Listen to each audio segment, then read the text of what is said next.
There is something about a father walking with his children that stops strangers in their tracks. It does not matter if that father is a carpenter or a king. The image carries a weight that no announcement, no red carpet, no carefully prepared speech can replicate. It is raw in a way that royalty rarely allows itself to be. It is human in a way that palaces are not built for. And on a cold January morning in London, with frost still sitting on the grass, and the year barely a week old, that image appeared in front of the world without warning, without a press release, without a single planned moment. And it hit people somewhere they did not expect. A helicopter touched down at Kensington Palace. Two dogs came bounding out of nowhere, their paws kicking up small clouds of snow that had settled overnight on the field behind the palace. Two children followed, carrying their own bags with the quiet, unbothered confidence of kids who had done this exact thing 100 times before. And then a father stepped out behind them, tall against the gray London sky, unhurried, looking like nothing so much as any other parent bringing his kids home after the holidays. But the man was Prince William, the Prince of Wales, heir to the British throne. The boy was Prince George, 12 years old, and already carrying the particular stillness of someone who has been told quietly, for as long as he can remember, that one day everything will rest on him. The girl was Princess Charlotte, 10 years old, and so visibly, effortlessly comfortable in her own skin that royal observers had spent the better part of the last year writing careful analyses about what her confidence said about how she had been raised. And behind them both, barking at the snow and chasing the older dog in tight, joyful circles, was a new addition nobody had officially confirmed yet. A second black cocker spaniel, a puppy, a secret the family had somehow managed to keep in a world where royal secrets last about as long as morning fog. The video that captured this moment was shot by a passerby on a public path that runs along the edge of the park behind Kensington Palace. The person who filmed it almost certainly did not understand, in the moment they pressed record, what they were actually looking at. They saw a helicopter, some dogs, some kids. They uploaded it to TikTok the way people upload anything they find mildly interesting on a Tuesday afternoon. Within hours, millions of people had watched it. Within a day, it was everywhere.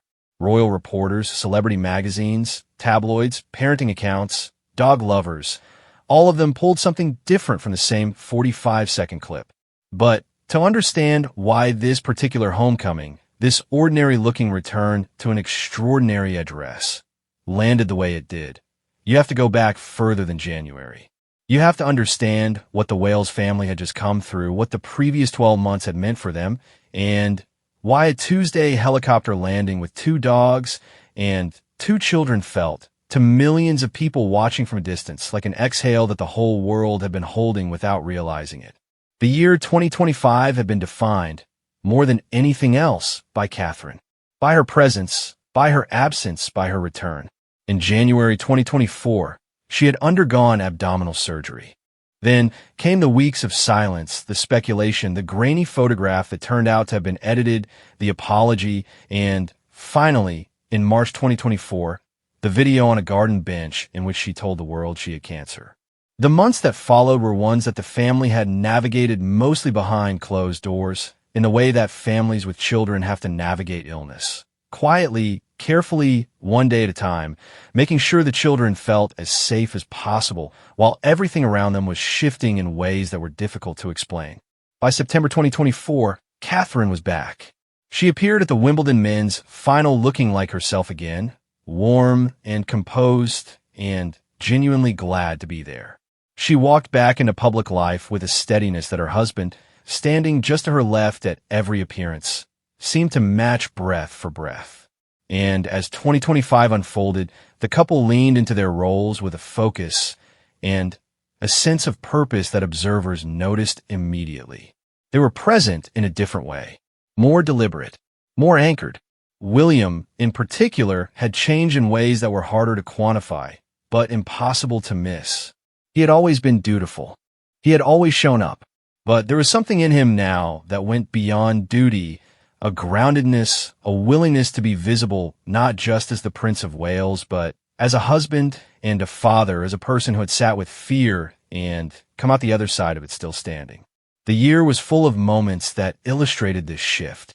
He took George to a V-Day commemoration tea party at Buckingham Palace in May, sitting the 12-year-old down with World War II veterans and letting the conversations happen naturally, watching his eldest son lean forward and listen, genuinely absorbed, hearing stories about submarines and tanks and the particular silence of the sea at night. He stood on the Buckingham Palace balcony with all three children at his side, the whole family in the June sunshine for trooping the color, and if anyone looked carefully enough at the photographs, they could see that William was not performing happiness in that moment. He was just having it. Christmas at Sandringham had always been a centerpiece of the royal year. For the Wales children, it meant the big church service on Christmas morning, the walk through the gathered crowds, the practiced handshakes, and the bright eyes and the good coats. It meant Christmases spent at their grandparents' estate in Norfolk, waking up in a house that was full of people they loved. On Christmas Day 2025, George wore a suit that made him look startlingly grown up. Charlotte walked beside her mother in a tan coat with a black bow in her hair, holding herself with the quiet poise that had become her signature. Louis, the youngest at 7, was simply Louis, unpredictable in the best possible way, the one who kept everyone around him slightly on their toes. The king was there. Camilla was there.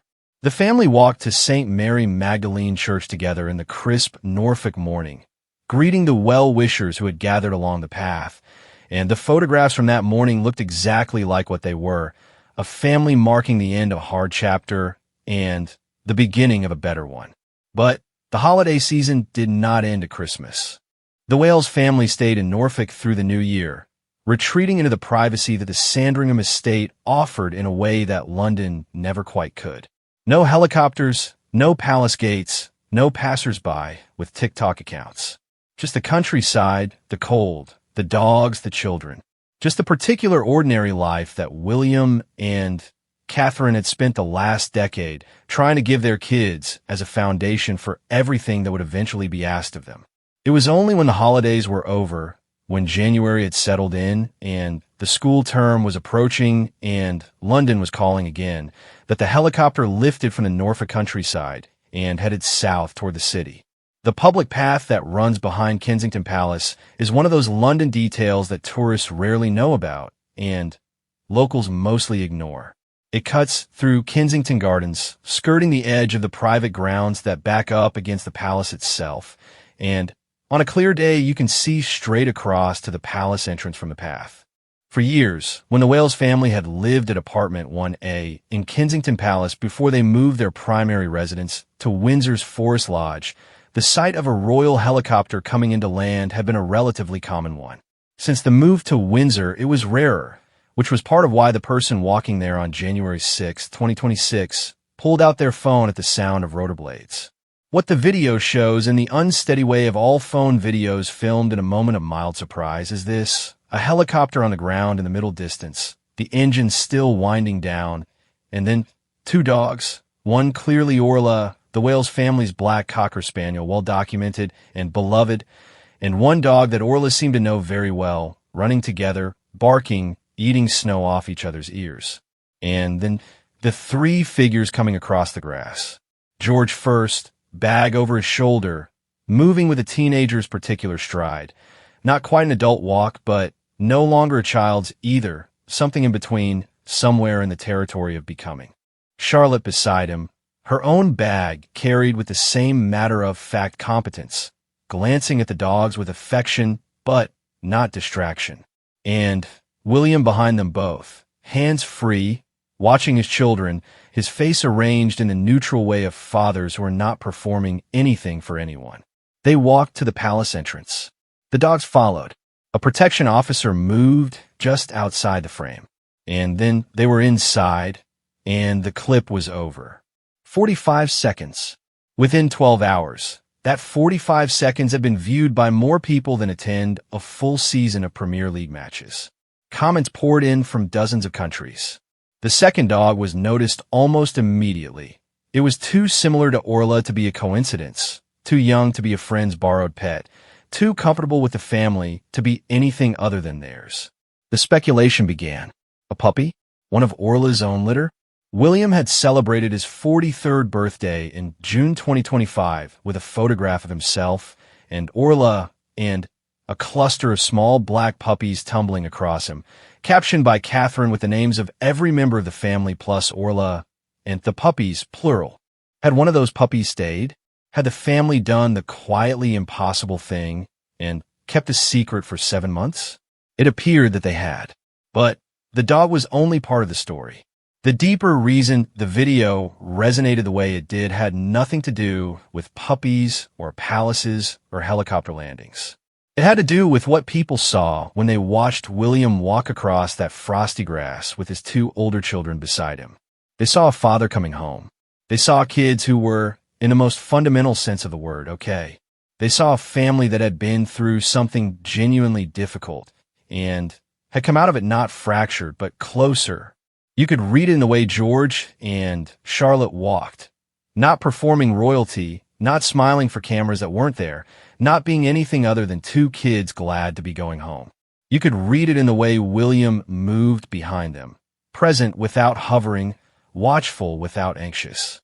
In a world where royal coverage had spent years cataloging distance, Harry and William's estrangement, the rift between Buckingham Palace and the Sussexes, the carefully maintained fault lines running through the institution.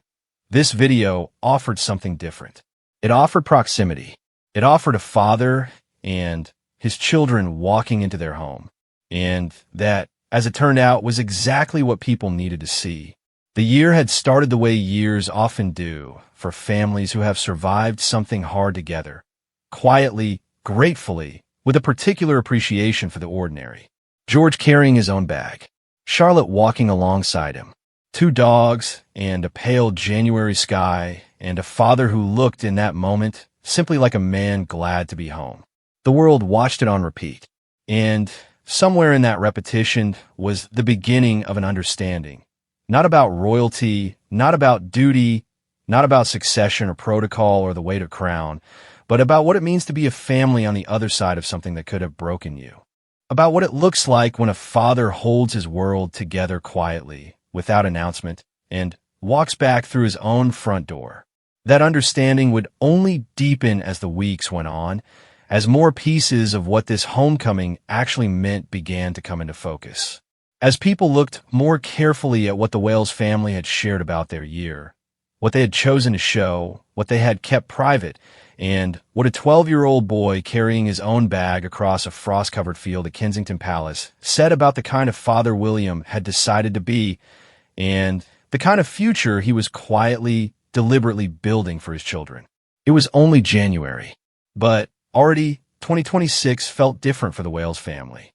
Lighter somehow, more forward-facing, as if something had finally been set down that they had been carrying for a long time. The helicopter engines were quiet. The dogs were inside. The palace doors had closed. The story was just beginning.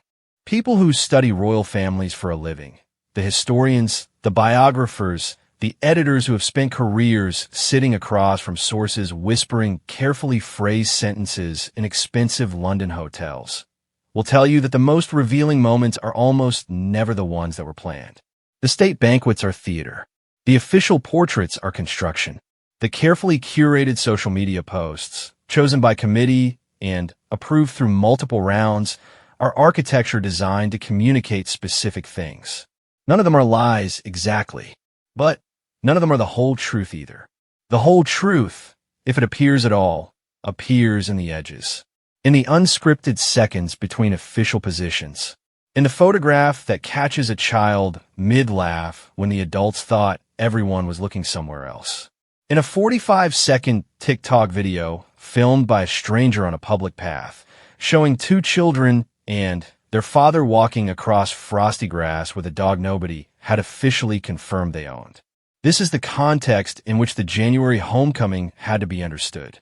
Not just as a charming family moment, not just as a news story that gave the internet something warm to talk about in a cold month, but as one piece of a much larger picture, a picture that William and Catherine had been carefully, consistently painting across the previous 12 months about who the Wales family was becoming, what they valued, and how they intended to raise their children in the most scrutinized household in Britain. To see that picture clearly, you had to look at what had come before. December 2025 had been remarkably full for the Wales family, even by the standards of a royal Christmas season. It had begun on the 5th of the month, when Catherine hosted her 5th annual Together at Christmas Carol service at Westminster Abbey. The service had become one of the most anticipated events in the royal calendar, not because of the pomp, which was measured and appropriate rather than spectacular, but because of the feeling it generated. Catherine had built it into something that genuinely reflected her own values, a gathering that was as much about the volunteers, the carers, the quiet heroes who showed up every day for other people as it was about the royal family attending the event. The service highlighted remarkable individuals who had shown extraordinary kindness and compassion across the UK, and Catherine's handwritten letter to guests spoke about honoring the visible and invisible bonds that connect people to one another. Given everything she had been through since 2024, those words carried a weight that went beyond sentiment. All three children attended, George, Charlotte, and Louis, which in itself said something about the way the family approached the event. The Westminster Abbey service was not a casual outing. It was a major public occasion with cameras, crowds, and all the attendant pressure that comes with being watched by a nation. But William and Catherine had brought their children to it anyway, trusting that they were ready, trusting that being present for something meaningful was worth more to their development than being protected from the experience of meaning. Charlotte had worn a long-sleeve navy velvet dress with a white collar, a detail that sent royal watchers into careful, appreciative analysis. The collar was almost identical to one worn by Princess Diana at a 1981 dinner, a quiet tribute woven into a 10-year-old's outfit for an evening of carols. This was the kind of thing Catherine did without making it loudly, the kind of thing that rewarded attention without demanding it. Then came Christmas Day itself. The family walked to St. Mary Magdalene Church at Sandringham in the gray Norfolk morning, all five of them together, joining King Charles and Queen Camilla and a gathering of other royals who had made their way to the estate. George was 12 now and wore it differently in his suit. There was something in the set of his shoulders that suggested he had grown into the clothes rather than simply put them on. Charlotte, in her tan coat with the black bow, moved with the ease of someone who had learned that confidence is not the absence of self-consciousness, but the decision to act anyway. Louis, at 7, was the one who made strangers smile most reliably. He was simply delighted by everything, a quality that neither of his older siblings had ever quite had to the same degree, and it kept the family's public appearances from ever feeling entirely formal no matter how formal the occasion. Charles, who had been fighting cancer since early 2024, greeted well-wishers with a warmth that spoke to how much the crowd's presence meant to him. The king's illness had added a layer of emotional complexity to an already complex royal year, not just for the family personally, but for the public who had watched both the king and the Princess of Wales navigate serious illness in the same 12-month period with a kind of collective held breath. By Christmas, both of them were present, upright, smiling. The relief in the photographs was not performed. It was architectural, built into every image by the simple fact of everyone being there. New Year arrived quietly. William and Catherine shared what they called unseen favorites from 2025. 12 photographs, carefully chosen, covering the year's most meaningful moments in a way that prioritized their royal roles while weaving in just enough of the private to feel genuine. Royal editor Emma Shacklock, analyzing the selection, noted that it was telling. 10 of the 12 photographs focused on their public duties and the causes they championed, with George appearing in one, caught at the VE-Day Tea Party at Buckingham Palace, sitting beside Second World War veterans, clearly absorbed in conversation about submarines and tanks and the machinery of old battles. Only one of their other 2 children appeared in the selection at all, and that was in a group shot that included the whole family. This restraint was intentional, and it was consistent.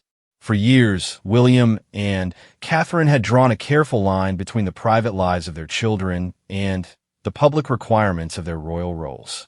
The children appeared at specific defined moments, birthdays, Christmas, particular milestones, and otherwise were allowed to simply exist outside the frame. The effect of this approach was paradoxical in the way that restraint often is, because the public saw George and Charlotte and Louis so rarely in curated settings. Any spontaneous glimpse of them, the Sandringham walks, the occasional appearance at a sporting event, a 45-second video on TikTok, landed with magnified weight. The scarcity made each moment feel like a gift rather than a given. This was also, and not coincidentally, one of the clearest ways in which William had deliberately departed from the pattern of his own childhood. He had grown up in the eye of a camera that never blinked. The breakdown of his parents' marriage had been global entertainment. His mother's death had been global grief. And he had walked behind her coffin at 15 years old in front of more watching eyes than any 15-year-old should have to face. He had spent years processing what that level of exposure does to a person, what it does to your sense of self, to your relationship with your own interiority, to your ability to trust that any part of your life belongs only to you. He was not going to let that happen to his children. The decision to raise George, Charlotte, and Louis with as much normality as the circumstances allowed was not just a parenting preference. It was a statement of intent, a conscious correction of a pattern he had inherited and refused to pass on. The children went to school like other children. They carried their own bags. They had pets, dogs, guinea pigs, and apparently now at least one additional dog that had been living with the family for months without anyone officially knowing about it. William cleaned out the guinea pig cage when the children forgot, which they apparently did with reliable regularity. These were not royal details. These are just dad details. And yet the royalness was there too, woven through everything in ways that couldn't be separated from the ordinary. George would be king one day. That fact was not hidden from him. It was introduced gradually, carefully, in context chosen to make it feel like a responsibility rather than a burden. The VE Party had been a masterclass in this approach. William had not taken his son to a photo opportunity with veterans. He had taken his son to sit down and listen to men who had been young during the most catastrophic conflict in human history, to hear those men tell their stories to someone they knew would one day carry the weight of the country they had fought for. The debrief from insiders afterward suggested that George had been the star of the room, engaged, curious, genuinely present in a way that delighted everyone in attendance. George was the star of the room, one insider said. He was engrossed in conversation with many of the veterans, who were delighted to speak to him as well. He was enjoying it, hearing about guns and submarines and tanks. This was the son that William had been building. Not a performance of a future king, but an actual kid, 12 years old, hearing stories about submarines and thinking they were fascinating because they were. Charlotte was her own different story, where George was being introduced gradually and deliberately to the specific responsibilities of his particular future. Charlotte existed in a different kind of royal freedom, third in line to the throne, but not expected to become sovereign, which gave her a space that George did not quite have. Experts who watched her development with professional care noted that she was moving into her public role with increasing confidence, showing a naturalness with crowds that spoke to both her temperament and her upbringing. She greeted people warmly, but without performance. She stood her ground in photographs without stiffening. She had, as one observer put it, a natural ease with fans that charmed every crowd she encountered. More than one royal analyst had noted that Catherine was doing something deliberate with Charlotte's development, making sure her daughter understood that she had options, that her life was not prescribed, that the causes she would champion and the path she would take were genuinely hers to shape. This was a different kind of royal upbringing than the ones that had come before, more attentive to the individual than to the institution, more interested in who the children actually were than in what the institution needed them to be. William and Catherine were not naive about the realities. The institution existed. It had weight. It had requirements. George would be king, and that was a fact as fixed as longitude. But between now and then there was a childhood to be given, a foundation to be laid, and both parents seemed to understand with acute clarity what that foundation needed to be made of, which brought everything back in a kind of slow circle to the helicopter landing on January 6th, to the two children carrying their own bags across the frost, to the second dog that nobody had announced, to the father walking behind his kids in the January cold, unhurried, present, doing the most unglamorous and essential work of his life. The TikTok video had gone viral not because the moment was spectacular. It had gone viral because it was recognizable. Because millions of people who had never been inside a palace, who had never ridden in a royal helicopter or met a member of the royal family at anything closer than a rope line, had looked at that video and seen something they understood from the inside. A dad, two kids who were tired and happy and ready to be home. The end of the holidays. The beginning of ordinary life again. The recognition was the point. It was, in fact, the whole point, the culmination of years of deliberate choices made by two people trying to give their children a childhood that would make them, eventually, not just functional royals, but actual human beings. The video was not an accident. The recognizability was not incidental.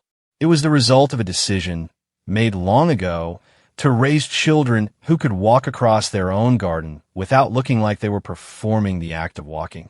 In the days that followed the landing, the questions multiplied. Was the new dog a puppy they had kept from Orla's litter? What would they name it? Or had Catherine and Louis been? Why had they not come back to London on the same helicopter? When would the family next be seen publicly?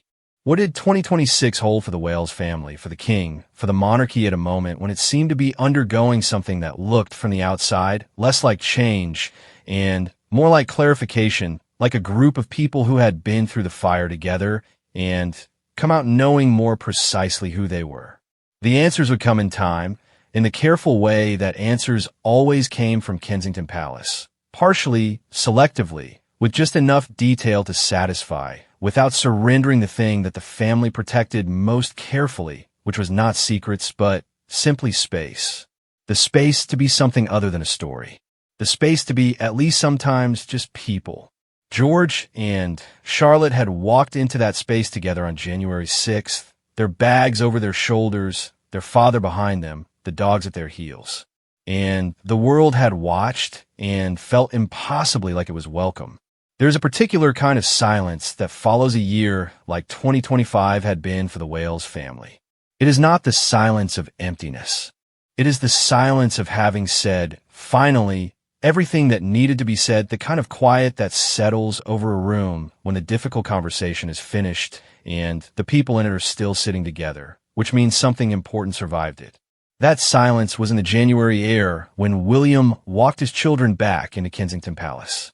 It was in the casual competence of two kids who carried their bags without being asked. It was in the way the new puppy pressed close to Orla's side as they both followed the family through the palace doors. Silence like that is not nothing. It is in fact everything. The question that hung over the beginning of January, that hung, in some ways, over the entire momentum that had built through the end of 2025, was about what came next. Not for the institution, not for the monarchy's place in the cultural landscape, not for the formal calendar of state visits and investitures and carefully choreographed public appearances. Those things would proceed as they always did. The question was more personal than that, and because of that, more interesting. What did the next chapter look like for a family that had just navigated the hardest 2 years of their lives together and arrived at the beginning of the new one still intact? Still close, still walking in the same direction. The answer was already taking shape, and it had been taking shape for months, visible to anyone watching closely enough. It was visible in the way William and Catherine had handled the year-end reflection. The 12 unseen photographs they shared on their social media accounts as 2025 became 2026 were, as multiple observers noted, remarkable in what they did not include as much as what they did.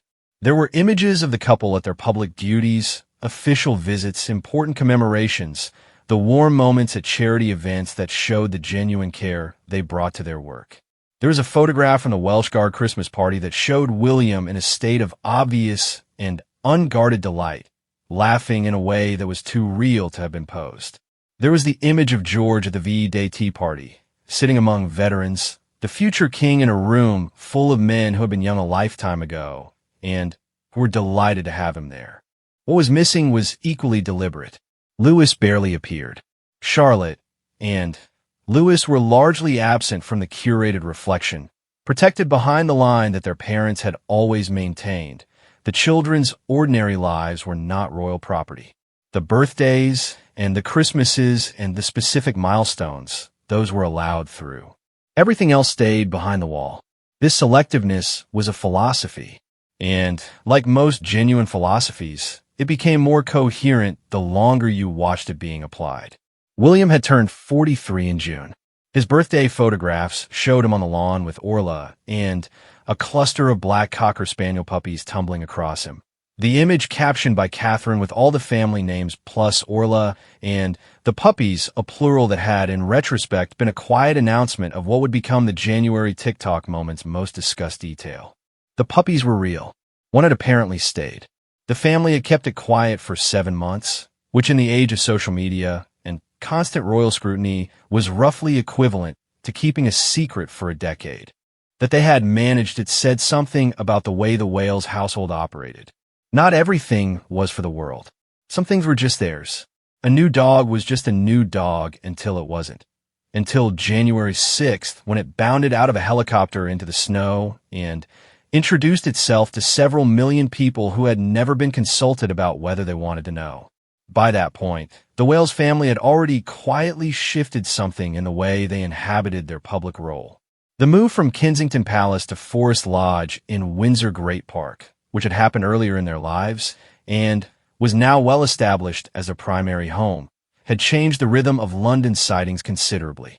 Helicopter arrivals at Kensington, once a regular sight for people using the public path through the gardens, had become genuinely rare, which meant that when one occurred, it was an event, which meant that the person filming it on January 6th was not simply someone who happened to be walking past. They were someone who recognized, on some level, that this was not an everyday thing. Windsor had always represented something different from London in the Wales family's life. It was where the children had access to something closer to an ordinary childhood, schools nearby, gardens to roam, a degree of privacy that central London simply could not provide. It was where William played football in the garden and ran the dogs through the fields and cleaned out guinea pig cages with the resigned competence of a man who had accepted that this was his life now and found, to his own surprise, that he genuinely did not mind. Windsor was where the family breathed. London was where they worked. The January return to Kensington was, in that sense, a return to work mode. The beginning of the school term, the beginning of the royal calendar year, the resumption of the rhythm that royal life imposed on even the most carefully protected family. George and Charlotte would go back to school. William would resume his public engagements. Catherine, whose recovery had been so carefully paced, would continue the measured reinstatement of her public role that she had been managing since September 2024, present enough to show the world she was back, restrained enough to protect the health that made everything else possible. And Louis would be Louis, which required very little management and considerable energy. The return to London also meant a return to the particular visibility that Kensington carried. Even with the move to Windsor as the primary residence, Kensington Palace remained the office, the public address, the anchor point for the Wales family's royal identity. When William and the children stepped off that helicopter, they were stepping back into the version of their life that the world could see. They were resuming their positions in the story that the public followed with such investment and such feeling. It was worth sitting with that feeling for a moment. The investment, the following, the particular warmth that millions of strangers felt for a family they had never met. Part of it was tradition, certainly. Part of it was the long, complex history that the British monarchy carried with it, wherever it went, the weight of centuries that made a royal homecoming feel to a certain kind of attention, like more than just a family coming back from the holidays. But a significant part of it, perhaps the most significant part, was something simpler and more recent, Catherine's illness, and recovery had made the whale's family human to millions of people in a way that no amount of carefully planned openness could have achieved. People had worried about her. They had hoped for her. They had watched her walk back into public life with a quiet intensity that was, at its core, personal. She was somebody's mother, somebody's wife, a real person who had been frightened and had not let the fear consume her. When she was not on the January helicopter, still at Windsor, presumably with Lewis, continuing the quieter pace of the post-holiday period, her absence was noted but not with alarm. This was different from the absence of 2024, which had been charged with speculation and worry. This was simply, she stayed home. She would be seen again soon. The family was fine. It was fine. That shift from worry to trust, from held breath to easy exhale, was one of the real achievements of 2025. William and Catherine had rebuilt the goodwill that the editing scandal of early 2024 had dented, not through a single dramatic gesture, but through the patient accumulation of honest moments. The garden bench video in March 2024 delivered with such plain-spoken directness. The Wimbledon appearance in September that showed a woman who had come through something and was standing, genuinely standing, on the other side of it. The Sandringham Christmas walk, the carol service at Westminster Abbey, the year-end photographs. Each of these had done small work toward restoring the uncomplicated warmth that the public felt for the family, and the cumulative effect was considerable. January 2026 was the proof. A TikTok video of a man and 2 children and 2 dogs went viral because people wanted it to, because they were glad. Because the image of this particular father walking with these particular children across this particular piece of London grass on a cold morning felt like something worth celebrating, something worth watching over and sharing with people you cared about, because it was evidence of something that the previous 2 years had put into real, frightening question, that the family was okay, that the children were okay, that the man who would one day be king had gotten his family through something very hard and was here now. Cold morning, bag-carrying children, a new dog nobody had officially told them about, walking through his own front door. George was 12. He was old enough, just barely, to understand the shape of what the last 2 years had meant. Old enough to know what his mother's diagnosis had represented, what his father's steadiness through it had cost, and what it had been worth. He was not old enough to articulate it fully, and would not be for years yet. But it was there in him, in the way he walked, that seriousness beneath the ordinary teenage stride, the stillness that observers had noted at the VE Day Tea Party when he sat across from men in their 90s and listened without fidgeting. Something had formed in him during the hard years. Something that would matter enormously when the time came for it to matter. Charlotte was different.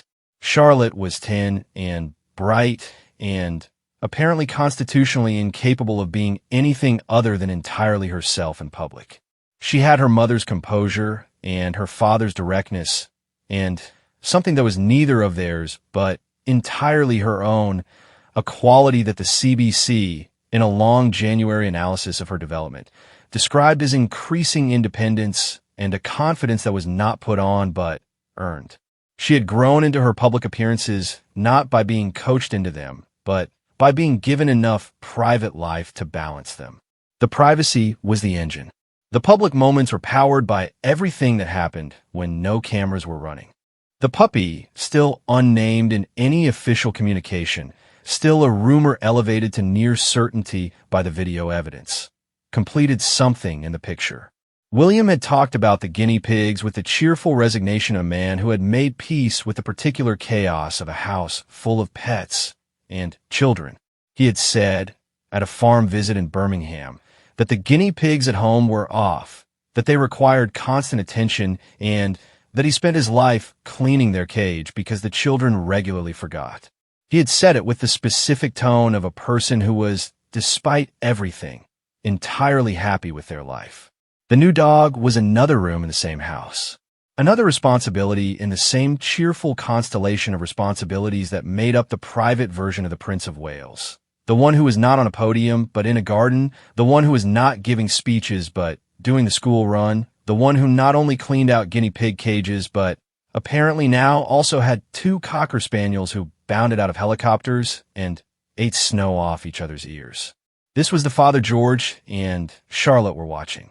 This was the model they were absorbing without knowing they were absorbing it through the accumulation of ordinary moments. A man who showed up, a man who carried things, a man who stood behind his children on a cold January morning and let them walk ahead while he stayed close enough to catch them if they needed it.